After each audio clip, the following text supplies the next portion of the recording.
अस्सलाम वालेकुम guys, welcome back to my channel. आज की वीडियो में मैं आप सबके लिए ज्वेलरी डिज़ाइंस, मेहंदी डिज़ाइंस लेकर आई हूँ। ज्वेलरी बेस ये डिज़ाइंस, ये जो सेगमेंट की डिज़ाइन है वो मेरी फेवरेट है।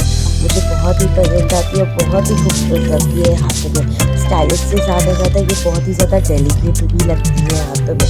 तो अगर आपको इस ईद में कोई ऐसी डिज़ाइंस लगाना तो आप लगा सकते हो। बहुत ही खूबसूरत और बहुत ही प्यारी लगती है हाथों में। तो अगर अभी तक आपने मेरे चैनल को सब्सक्राइब नहीं किया तो वो कर लीजिए।